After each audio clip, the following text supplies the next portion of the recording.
Now, predictions out the way. Want to do a review of 2023, specifically around you and your fighters. Obviously, Johnny Fisher's the one who's going to get the most publicity, limelight. He was 3 for 3 in 2023, all inside the distance, and ended the year as a champion as well. You must be pretty happy with his development over the past 12 months. I'm over the moon with Johnny Fisher.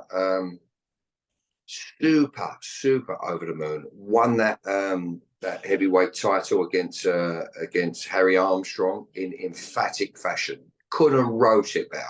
A little wild in the first 30 seconds, 1 minute, but they're tweaked and tuned as we went round by round and mastered it.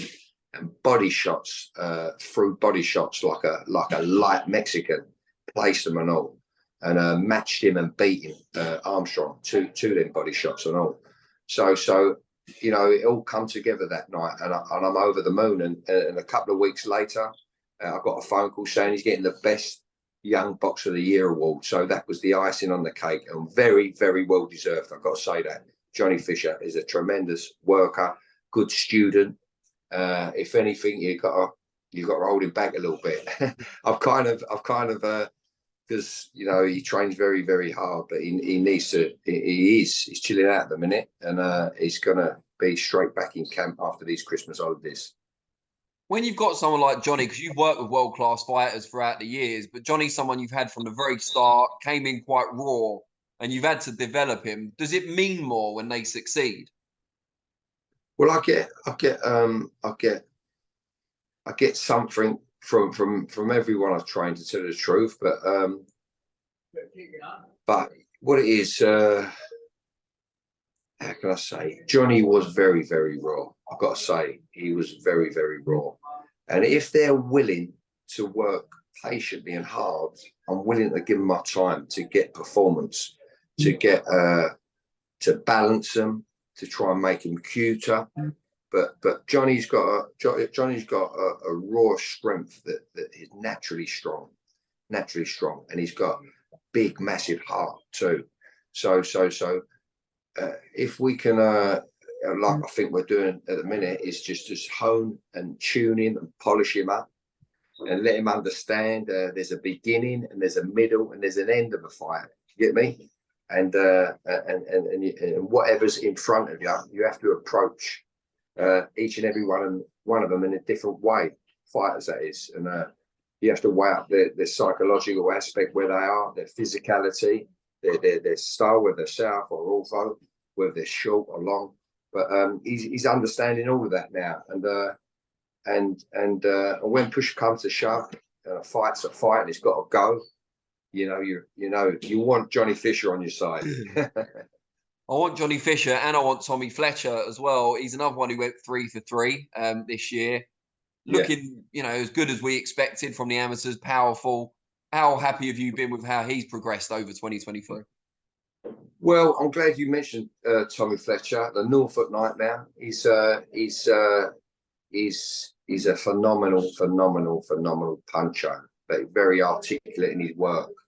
Understands boxing and outfoxing and all of that. He's a great puncher with both hands. And Joe, what, he's really turning corners in the gym here at the Origin, and I'm really happy with him and over the moon with him. Actually, he's moving down towards Raynham from Norfolk, and no one asked him to do that. He'd done it off his own back, and that's a man who's taken his career very serious, and he's going to be a big star for sure. Tommy Fletcher, the Norfolk Nightmare. Yeah. And you got John Hedges, only had one fight in 2023. One, of course, as you expect him to, at a cancer, but had some injury issues as well. What's the latest with him? Johnny Hedges, we broke his hand in. 1 second, guys, I'm talking. He had a hand injury after his last fight, and he had Mike Hayton do an operation on it. He's an hand specialist in Manchester. And we was all looking at a date towards the 23rd or on the 23rd of December. And so I've been prepping him. Obviously, that date's not there now, and he's not on that fight. He's not on that show, I should say.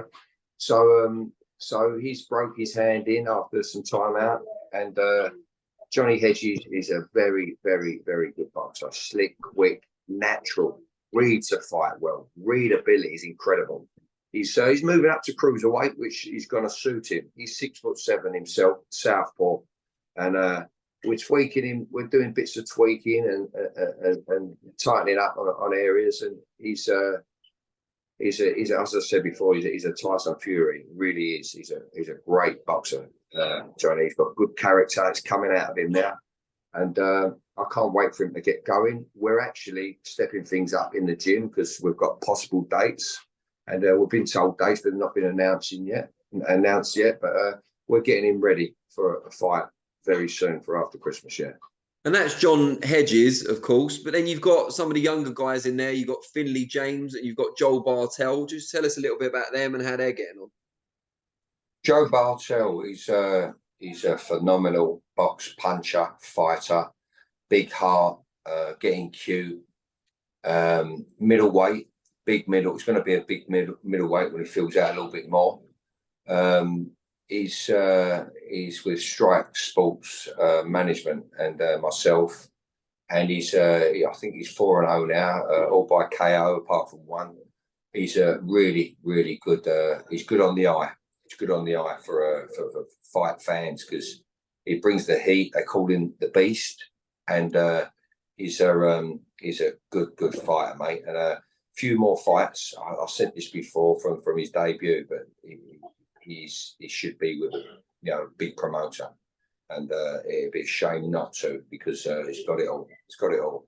And Finley James is, to be fair, I didn't really want him to turn pro too early, but he's so unique. He's doing actually him and Georgio Violi are doing a lot of work with O'Hara Davies, who's fighting for the world title, as I said, over in Las Vegas on the 6th of January. So we're working a lot with Will Jones, with them too. And Finley James, he's got this style. I don't know what it is, this style, but it works for him. He's tall, rangy southpaw. He's 11-stone fighter, light middle, and very, very good boxer, good brain. But he's got a little way to go, as in being built wise. But he's on the right path. He's got his second outing in February on a TM14 show, I believe. Great stuff. And you've had some new additions to the gym this year as well. Just tell us a little bit about those guys. Giorgio Violi, a very slick, quick, hard punching southpaw. Absolutely.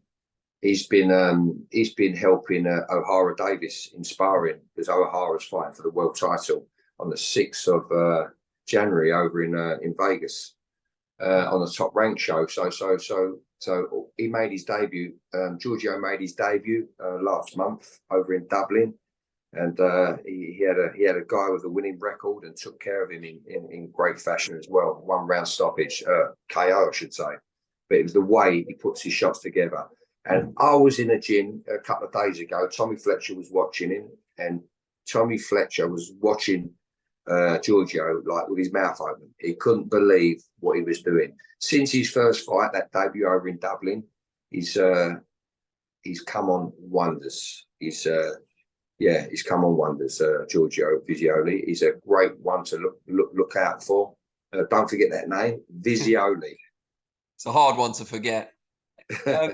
I do want to ask you about someone who left the gym in 2023, and that was Ebanie Bridges, of course.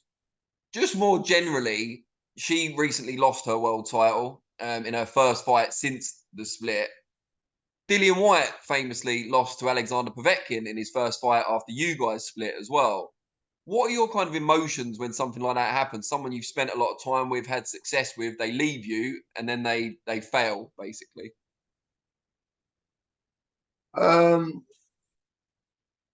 Frustration, really, Dan. Frustration, I must say, because a process is a process, and if you could understand and see what I see,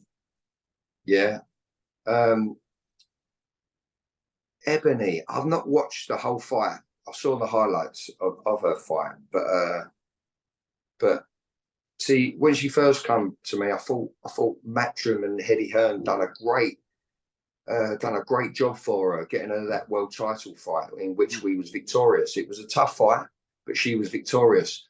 But Ebanie was not the most naturalist of fighters.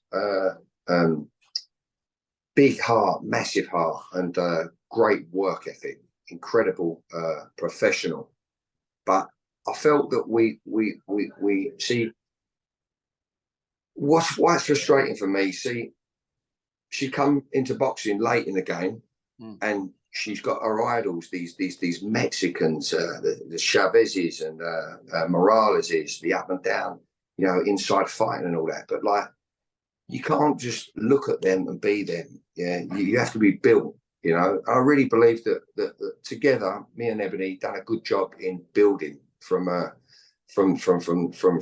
feet to her head, mentality wise, as in not mentality wise, but see, you have to climb in certain fighters' heads and get your own way to get what you want, to get them to do what you want. And Ebanie wasn't the easiest lady to work with, to tell the truth, but I enjoyed my time with Ebanie, and we, as I say, we won the world title and defended the world title.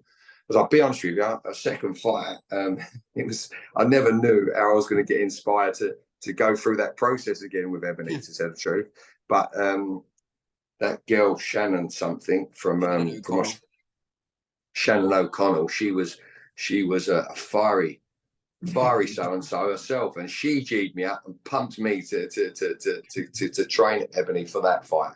Indeed, and she won in emphatic fashion, and it stopped her, by KO.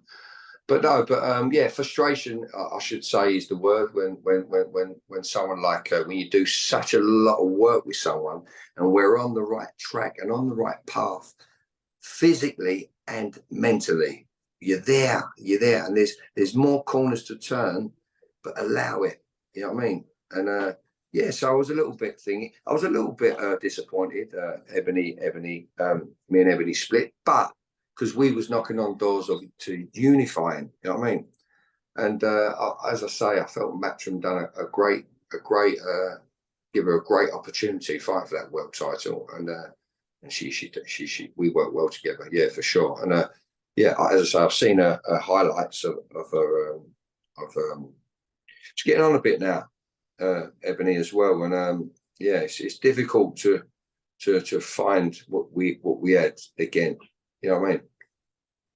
Let's end on a more positive note then.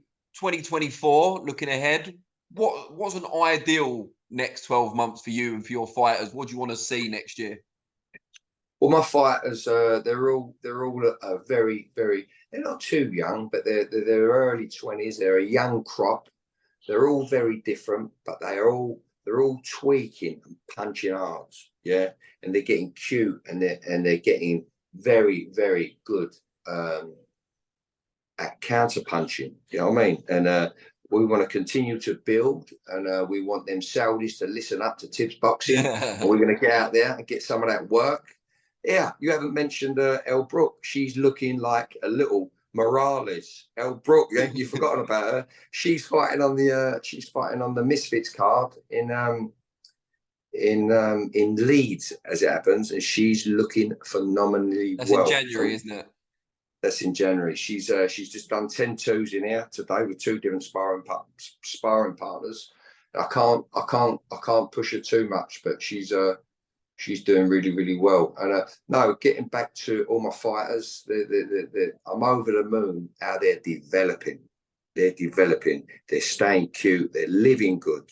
Because, inside the gym and outside the gym, I've worked with some bad livers before, and they've only let themselves down. But they're all good livers. And I'm very excited about 2024 for sure. We're knocking on the doors for titles for most of them. Fancy telling us all who those bad livers are?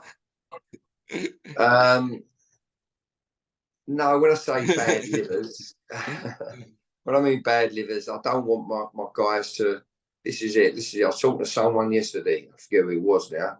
Talking to someone yesterday, and when you're in your mid-20s, just before you go over 25, you never ever think you're going to lose your youth. You think you're going to live forever.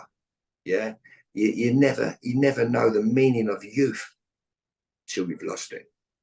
And I thought when I lost my youth, was in a sparring session with a young man. I guess about 23. I was about 35, and I knew what youth was when I knew I lost it, and it was like losing someone. Yeah, I get emotional talking about that. Yeah, well, that's all right. Well, at least you can then feed that through to your fighters and reassure them they need to. So what I'm saying is, don't take your youth for granted. They're all on good platforms. Make hay, but build diligently while the sun shines. Great advice, I think, for any fighters watching. Mark, really appreciate it. You have a lovely Christmas with your family, and let's catch up in the new year. Lovely, Dan. Always good to speak to you, and I love your videos. Seconds out. Brilliant stuff. We'll clip that out. Cheers, mate. Take care, my man. God bless you. Take care.